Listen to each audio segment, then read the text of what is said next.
नमस्कार मंडळी, नवीन एका इंटरेस्टिंग व्हिडिओमध्ये सर्वांचं मनापासून स्वागत आहे. मित्रांनो, महाराष्ट्रातील दिव्यांग बांधवांसाठी ही व्हिडिओ अतिशय महत्त्वाची आहे. मित्रांनो, ज्या लाभार्थ्यांकडे जुनं दिव्यांग प्रमाणपत्र आहे किंवा जे लोक दिव्यांग बांधव आहेत परंतु त्यांच्याकडे ऑनलाईन पद्धतीचं UDID कार्ड नाही आहे किंवा UDID कार्ड प्रमाणपत्र सुद्धा नाही आहे, अशा सर्व लाभार्थ्यांसाठी ही व्हिडिओ अतिशय महत्त्वाची आहे. मित्रांनो, राज्य सरकार असेल, प्रशासन असेल, यांच्या माध्यमातून 30 सप्टेंबरपर्यंत ज्यांच्याकडे UDID कार्ड आहे किंवा ज्यांच्याकडे UDID कार्ड नाही आहे, ज्यांची KYC झालेली आहे किंवा ज्यांची KYC झालेली नाही, अशा सर्व दिव्यांग बांधवांना 30 सप्टेंबरपर्यंत जे काही सामाजिक न्याय विशेष विभागाच्या माध्यमातून दिलं जाणारा 2,500 रुपये किंवा विशेष सहाय्य योजनेचं जे मानधन आहे, अनुदान आहे, हे नियमित स्वरूपामध्ये मिळावं किंवा दिलं जावं अशा पद्धतीचा सरकारने निर्णय घेतलाय. परंतु या सरकारच्या निर्णयाच्या बरोबरच सरकारने किंवा प्रशासनाने एक मुद्दा स्पष्टपणे सांगितलाय.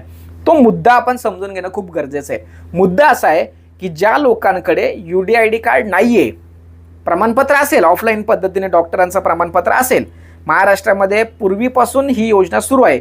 अनेक लाभार्थी जुन्या प्रमाणपत्राच्या आधारावरती या ठिकाणी लाभ घेत आहेत.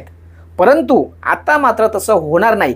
ज्या लोकांना नियमित स्वरूपामध्ये पुढे हप्ते मिळावे असं जर वाटत असेल तर त्यांनी काय करायचं आहे, जे आपली स्वावलंबन वेबसाईट आहे, ज्या ठिकाणी आपण UDID कार्डसाठी नोंदणी करतोय आणि नोंदणी झाल्यानंतर त्या ठिकाणी आपल्याला तो UDID कार्ड डाउनलोड करता येतं, असं जे पोर्टल आहे स्वावलंबन पोर्टल, तर त्या स्वावलंबन पोर्टलवरती तुम्हाला नोंदणी करायची आहे. आणि नोंदणी केल्यानंतर जे काही प्रमाणपत्र असतं किंवा जे रजिस्ट्रेशन नंबर किंवा टोकन नंबर असतो, ॲप्लिकेशन नंबर असतो, हा ॲप्लिकेशन नंबर तुमच्या तहसीलदार कार्यालयामध्ये घेऊन जायचं आहे आणि त्या ठिकाणी जी सामाजिक न्याय विशेष विभागाची जी DBTचं जे पोर्टल आहे त्या पोर्टलवरती अपडेट करायचं आहे.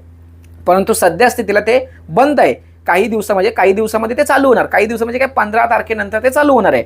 आणि जे लोक त्या ठिकाणी नोंदणी करतील, म्हणजे नोंदणी केल्यानंतर जे प्रमाणपत्र असतं ते प्रमाणपत्र किंवा प्रमाणपत्र नाही म्हणता येईल, काही ॲप्लिकेशन फॉर्म म्हणता येईल, तो ॲप्लिकेशन फॉर्म जो काही रजिस्ट्रेशन नंबर असतो तो नंबर तहसीलदार कार्यालयामध्ये घेऊन जायचं आणि त्या लोकांनी काय करायचं आहे, त्याची त्या लाभार्थ्याची किंवा दिव्यांगांची नोंदणी जे नंबर आहे, हा नंबर कुठे अद्ययावत करायचा आहे, कुठे अपलोड करायचं आहे, कुठे अपडेट करायचं आहे, तर ते DBT पोर्टलवरती अपडेट करायचे.